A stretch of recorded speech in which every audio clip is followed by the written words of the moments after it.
కూటమి ప్రభుత్వం ఏర్పడి సంవత్సర కాలమైందని చెప్పి వాళ్ళు సంబరాలు చేసుకుంటున్నారు. సంబరాలు చేసుకునే ముందు చంద్రబాబు నాయుడు గారు కానీ అలాగే పవన్ కళ్యాణ్ గారు కానీ ఆలోచించండి. మీరు గత ఎన్నికల్లో చెప్పిన మాటలు నెరవేర్చడానికి మీకు ఒక సంవత్సరం కాలం పట్టింది. అది ఆలోచించండి.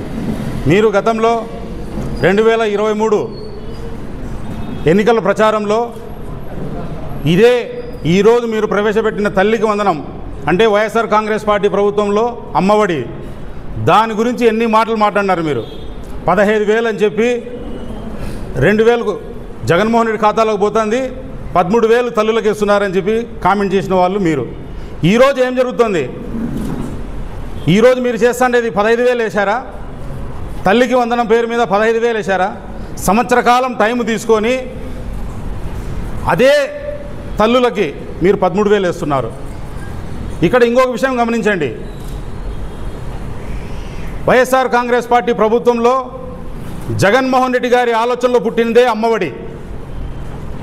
ఈరోజు రాజకీయంగా 40 ఏళ్ళ అనుభవము, 5 సార్లు ముఖ్యమంత్రి అని చెప్పుకుంటే చంద్రబాబు నాయుడు గారు ఈరోజు జగన్మోహన్ రెడ్డి చెప్పిన ప్రవేశపెట్టిన పథకాలనే ఈరోజు ప్రవేశపెట్టేదానికి కష్టపడుతున్నారు. గతంలో బటన్ నొక్కడం చాలా ఈజీ, ఇంట్లో పండుకునే ముసలమ్మ కూడా నొక్కుతుందన్నారు. మీరు అదే బటన్ నొక్కడానికి మీకు ఎన్ని నెలలు కాలం పట్టింది చంద్రబాబు నాయుడు గారు? ఆలోచించండి. వైఎస్ఆర్ కాంగ్రెస్ పార్టీ ప్రభుత్వంలో ప్రజలు సుభిక్షంగా ఉన్నారు. ప్రతి సంక్షేమ పథకం, ప్రతి క్యాలెండర్ ప్రవేశపెట్టి ప్రతి సంక్షేమ పథకం ప్రతి నెల మేము ఇచ్చాం. కానీ మీరు ఈరోజు ఏం చేస్తున్నారు? మీరు ఎన్నికల్లో చెప్పారు జగన్మోహన్ రెడ్డి ఇచ్చిన ప్రతి సంక్షేమ పథకాన్ని మేము కొనసాగిస్తామని. ఈరోజు మీరు ఎన్ని పథకాలు కొనసాగిస్తున్నారు? అదేవిధంగా కూడా చెప్తున్నాను మీకు, సూపర్ సిక్స్ పూర్తి అయిపోతుంది ఆగస్టులో అంటున్నారు. అయ్యా, మీరు సూపర్ 6లో కేవలం ఒక పెన్షన్లు, సిలిండర్లు, నిన్నటి రోజున తల్లికి వందనం, ఇంకా 3 ఉన్నాయి పథకాలు. నిరుద్యోగ భృతి ఎక్కడా? వేలాది లక్షల ఉద్యోగాలు ఎక్కడా? శ్రీనిధి కింద ప్రతి మహిళకి 19 ఏళ్ళ నుంచి 49 ఏళ్ళు నిన్న ప్రతి మహిళకి 1,500 అన్నారు. అది ఎక్కడా? ఉచిత బస్సు ఎక్కడా? ఇవన్నీ పూర్తి చేసి మీరు సూపర్ 6 గురించి ఎవరు మాట్లాడకూడదని చెప్పండి చంద్రబాబు గారు, మేము ఒప్పుకుంటాం. అదేవిధంగా ఇంకోటి అన్నారు చంద్రబాబు గారు నిన్న ఒక డిబేట్లో, వైఎస్ఆర్ కాంగ్రెస్ పార్టీ ప్రభుత్వం మళ్ళీ రాకుండా జగన్మోహన్ రెడ్డిని భూస్థాపితం చేయాలన్నట్టు మాట్లాడారు. జగన్మోహన్ రెడ్డిని భూస్థాపితం చేసే 100 ఏళ్ల చరిత్ర ఉన్న కాంగ్రెస్ పార్టీకే కాలేదు, మీరేం చేయగలుగుతారు? జగన్మోహన్ రెడ్డి జనంలోంచి వచ్చిన నాయకుడు. ఆయన జనం వెంట ఉంటారు, జనం కోసమే ఆయన ఉంటాడు. అది గమనించండి ఫస్ట్. అదేవిధంగా ఈ సంవత్సర కాలంలో ఈ అనంతపురం నియోజకవర్గంలో కూడా ఇంతవరకు మా మేయర్ గారు చెప్పారు, మేము వైఎస్ఆర్ కాంగ్రెస్ పార్టీ ప్రభుత్వంలో అలాగే ఈ 4 సంవత్సరాలు అనంతపురం నగరపాలక సంస్థలో మా కౌన్సిల్ ఉండే పీరియడ్లో కోట్లాది రూపాయలు అభివృద్ధి చేసింది వాస్తవం కాదా? ఇప్పుడు స్థానిక ఎమ్మెల్యే దగ్గుబాటి ప్రసాద్ గారు, మీరు గత ఎన్నికల్లో ప్రచారంలో తిరిగిన ప్రతి రోడ్డు అనంత వెంకట్రామరెడ్డి గారు నిర్మించిన రోడ్లపైనే మీరు ప్రచారం చేశారు. మీకు తెలీదు అది ఎప్పుడు నిర్మించారు, ఎప్పుడు, ఎక్కడ, ఏమీ తెలీదు.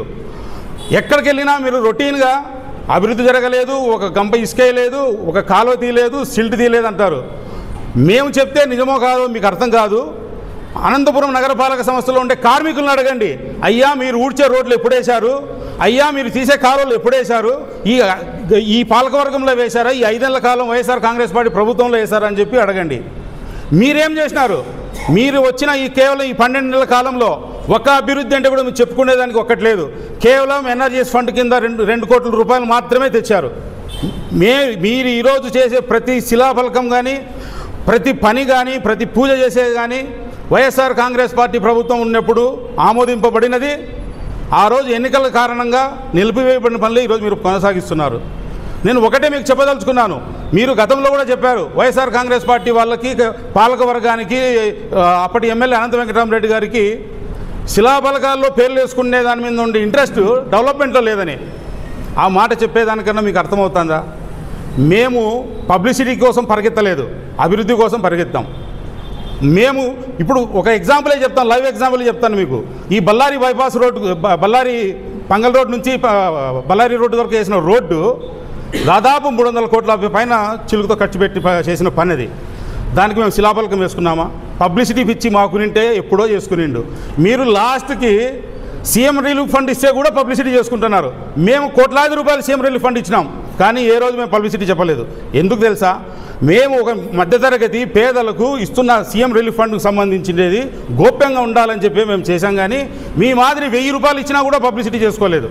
అది గమనించండి. మేము ఒకటే చెప్తున్నాం, ఇప్పుడు కూడా ఓపెన్ డిబేట్. మీరు ఈ సంవత్సర కాలంలో ఎన్ని వర్కులు చేపించారు, ఎన్ని శాంక్షన్ చేసినారు, ఎన్ని కోట్లు తెచ్చారు అనంతపురం అభివృద్ధి కోసం చెప్పండి. కేవలం గత వర్షాకాలంలో కూడా మీరు ఇదే రజకనగర్లో సందర్శించినారు. ప్రొటెక్షన్ వాళ్ళు 3 నెలలు నిర్మిస్తామన్నారు. మళ్ళీ వర్షాకాలం వచ్చింది, మళ్ళీ సంవత్సరం అయిపోయింది. మాట చెప్పడం చాలా ఈజీ, దాన్ని పాటించడం చాలా కష్టం. అది తెలుసుకోండి ఫస్ట్. కానీ అనంత వెంకటరామరెడ్డి గారు ఆయనకున్న అనుభవాన్ని బేస్ చేసుకొని ప్రతి పని, ఈవెన్ కాంట్రాక్టర్కు డబ్బులు రాకపోయినా కూడా ఒక భరోసా కల్పించి పనులు స్టార్ట్ చేయించారు. ఈరోజు ఏం జరుగుతుంది అనంతపురం నగరపాలక సంస్థలో? గత ఏడాది ఆగస్టులో పిలిచిన టెండర్లు కూడా ఈ రోజు వరకు కూడా నోచుకోవడం లేదు పనులు.